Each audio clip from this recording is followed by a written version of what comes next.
Greetings and welcome to AZ Wordsmith's Prose Open Mic Night.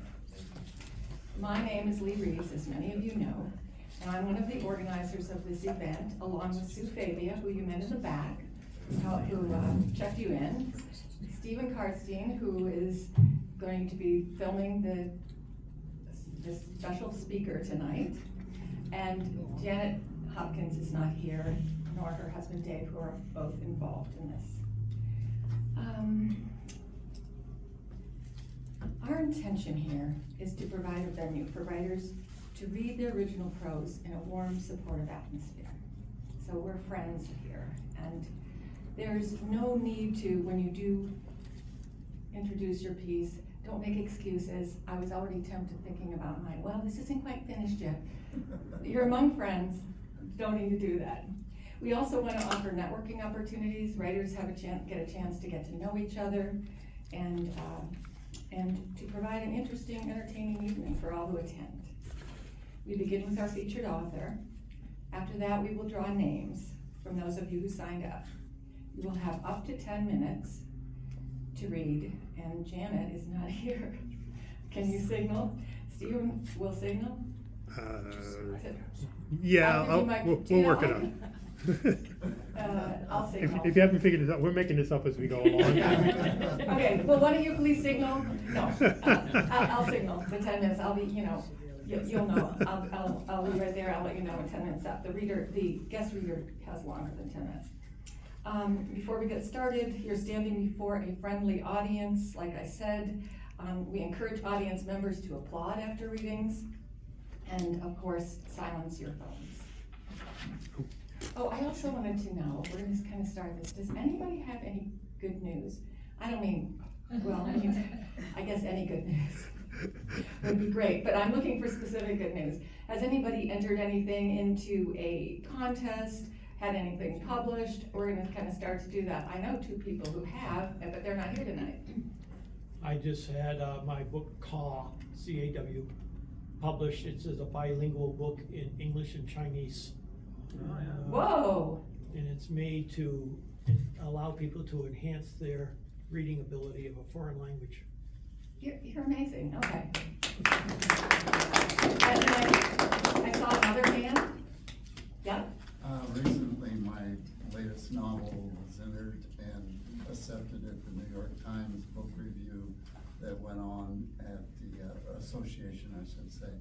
It went on this past week in Syracuse, New York, and I'm still waiting to see how it went. Wonderful. Why don't you're introduced, I don't think, you've never been here before, No, right? I've Okay, not. so why don't you introduce yourself? Okay, I'll stand up just to make it easier. I'm Dennis McCright. I'm from Dewey. I reside in Dewey. I'm a retired submarine sailor, and I took up writing partially for enjoyment, but it prospered into 3 novels and 1 memoir. The 3 novels have been published. At others, they weren't published. Okay, great, thank you, and welcome. Any other new people that would like to, yeah? I had my first book published, Fillables. It's called Short Stories with Biblical Truths. It kind of stems from, like you said, I'm a retired fighter pilot in the Air Force and also a retired veterinarian. I'm a woodworker and love to sing in the Prescott Chorale, so I have a wide variety of things. So I write short stories almost every morning as part of a devotional or to start my day. And I send those out to about 40 different people, Monday through Friday. And they encouraged me to put them into a book, so this is my first book, 52 stories. I've got probably 400 short stories now. At some point in time, I may put into a book, but this is my first. Wonderful, thank you. And what was your name? Phil Lang. Phil, yeah. Anybody else? I just published The Preacher Goes to Babylon. You've heard a little bit of it in prior sessions, and it's a Bronze Age spaghetti western take on the Book of Jonah. Oh my God. See what a creative, interesting group of people we have here. And now it's my pleasure to introduce one more creative, interesting person, our guest author, Clay Hurtubise. While climbing in 100-degree conditions, the author came up with the idea for the first hook and loop closure first aid kit, which he developed and sold internationally. He later produced the first aid booklet printed entirely on Tyvek, a brand of synthetic flash-spun high-density polyethylene fibers.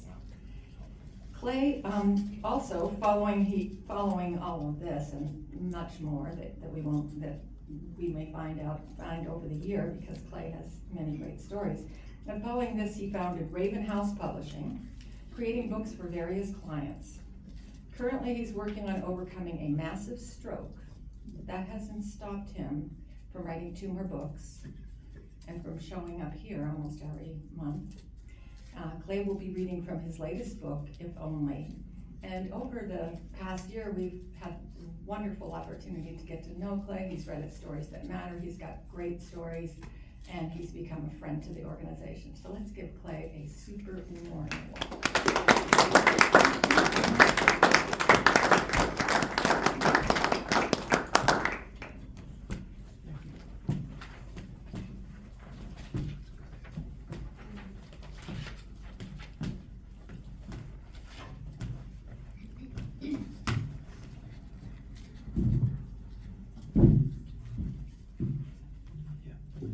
And I'm still not speaking. You're welcome.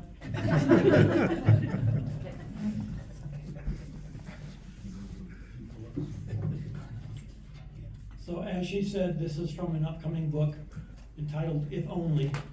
This is a very condensed version of one of the chapters entitled Of Macaroni and Cheese.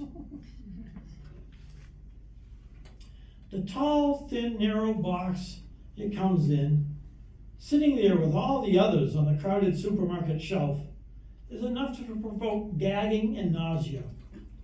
Cute kids on the cover, along with a picture of a piling steam of, well, we're PG. When I was growing up, my mom made a terrific macaroni and cheese out of noodles, milk, and several varieties of gooey cheese. It was only a few times a month that she made it, but she always let me know in advance, as she knew it was one of my favorite dishes. She baked it in a rectangular yellow Pyrex glass pan. I still have that pan, and I just may sink it in lucite. Like her meatloaf, it would form this crusty, ultra-delicious crust on the edge. It was a fight to get to it. There were never any leftovers.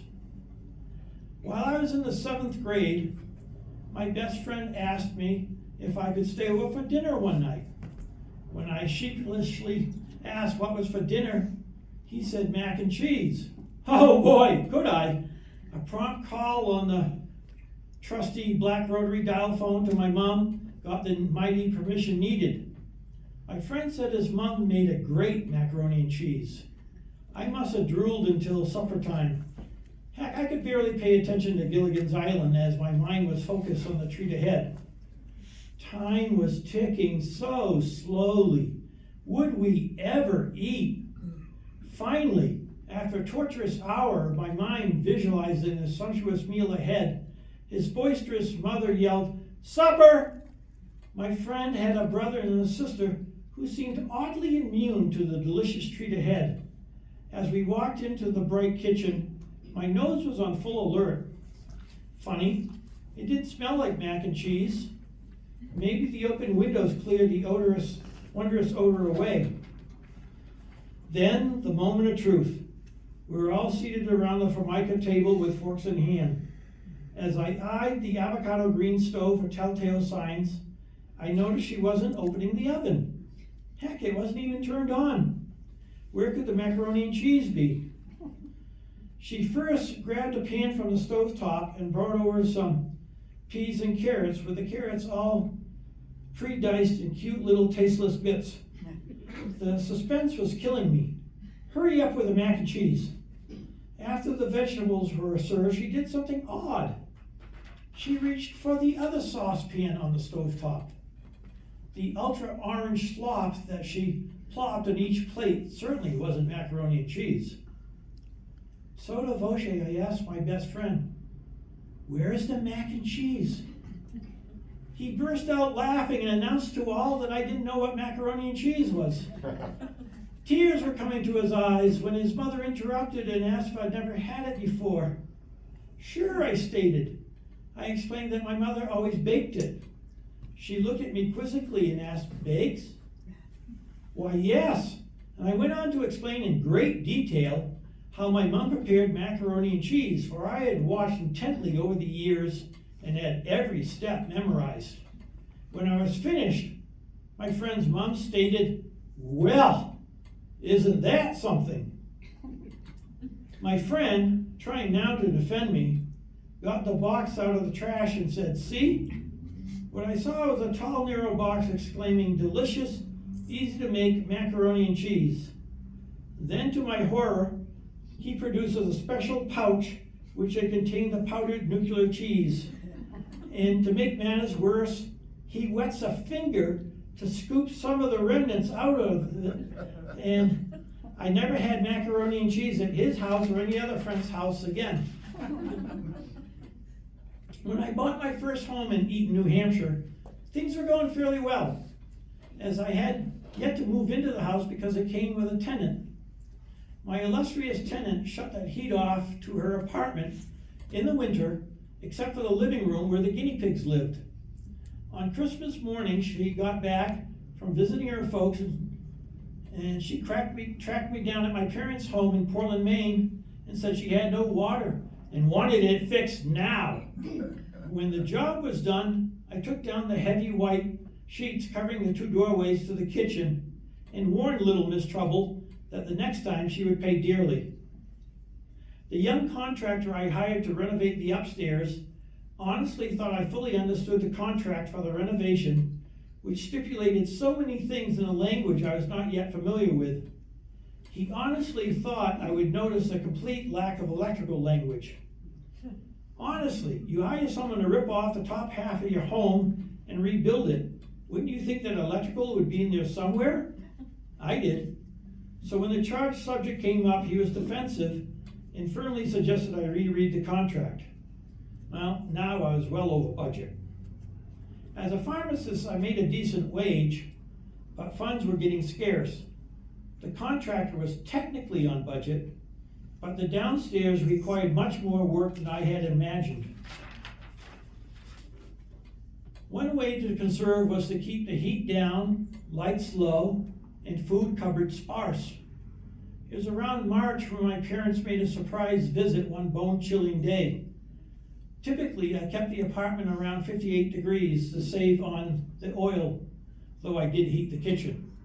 That winter proved to be an especially cold, long one, and I had to keep the kitchen cupboards open so as not to have another freeze-up. When my folks showed up, I claimed I was keeping the temp low as the front door needed replacing. I thought my parents fell for the explanation, though years later the truth would come out. My parents had bought me a nice ceramic oil lamp. What a great gift! Not only light, but it gave off precious heat.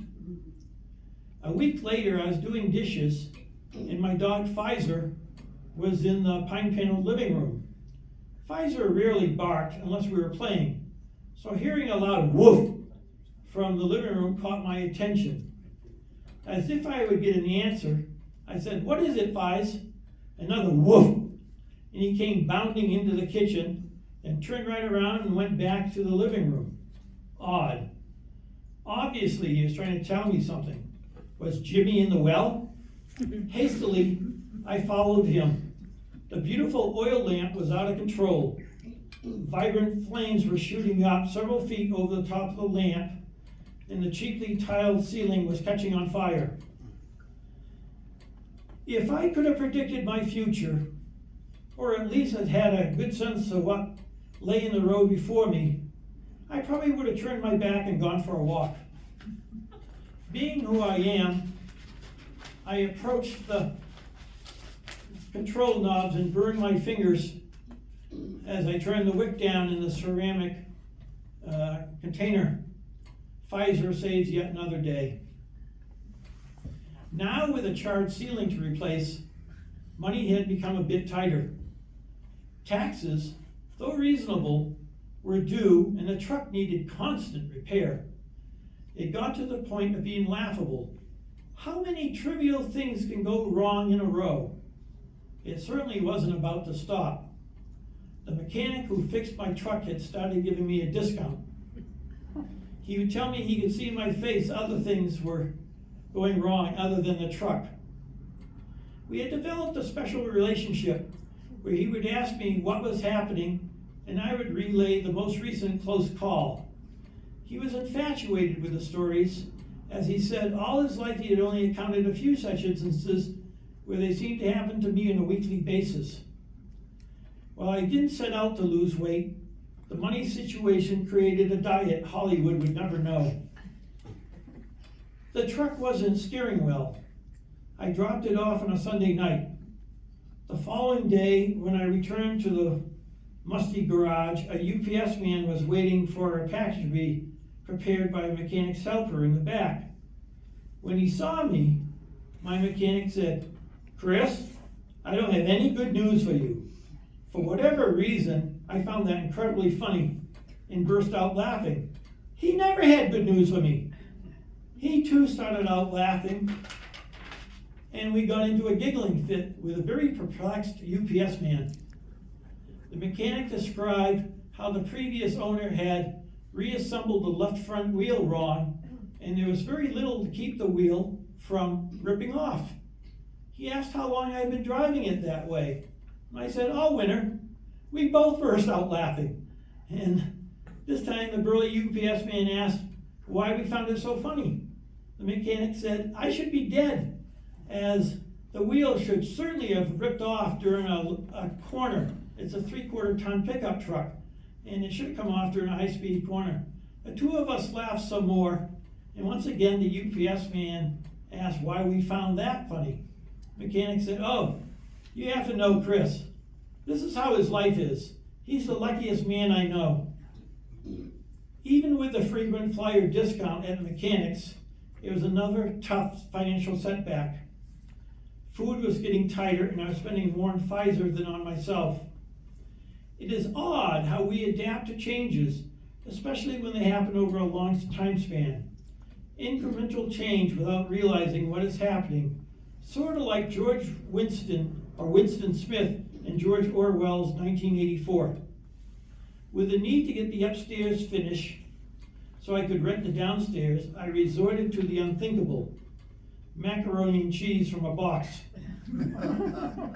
In the beginning, I would have the glowing glob along with the infamous sliced ultra orange carrots and tasteless peas. Before things got ultra tight, I would include a burger or a piece of chicken. If I was brave, I'd mix in a can of tuna. As time passed, the burger, chicken, and can of tuna became too expensive. Breakfast was the next casualty, and I was down to 2 meals a day.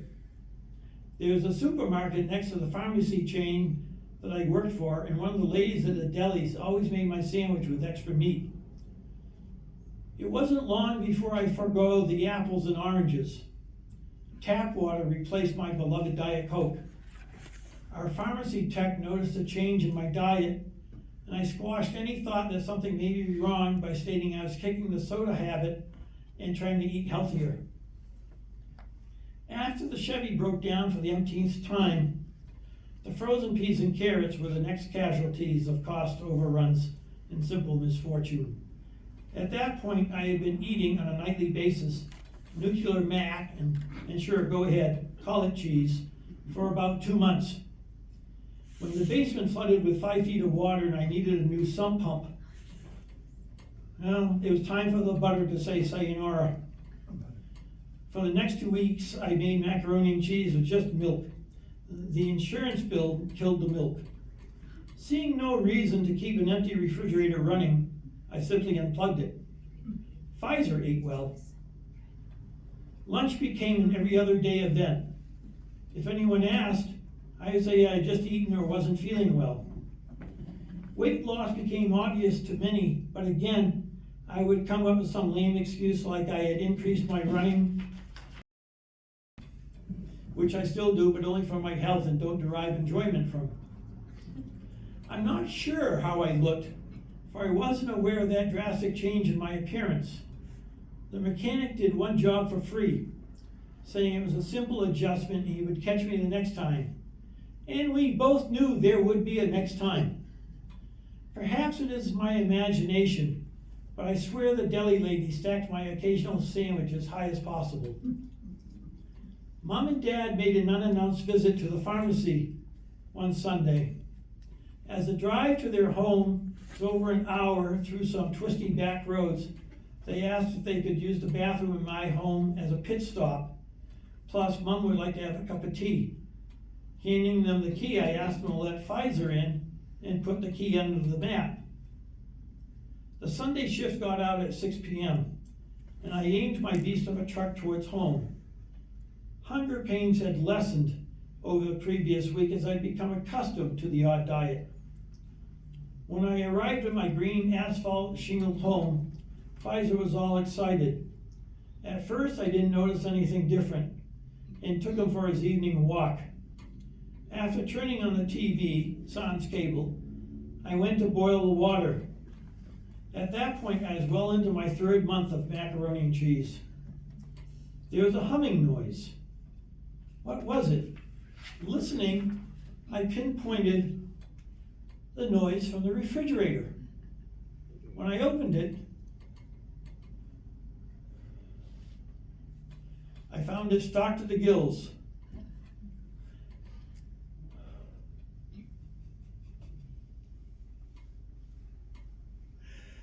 The freezer too. Emotions swept over me. In the pine cupboards, to find cereal, tuna, you name it, it was all there. It must have cost them hundreds. It would be well over an hour before I could call.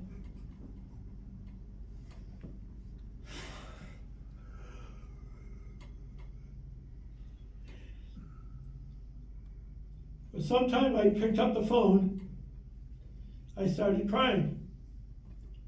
In the whole house, there wasn't a single box of macaroni and cheese.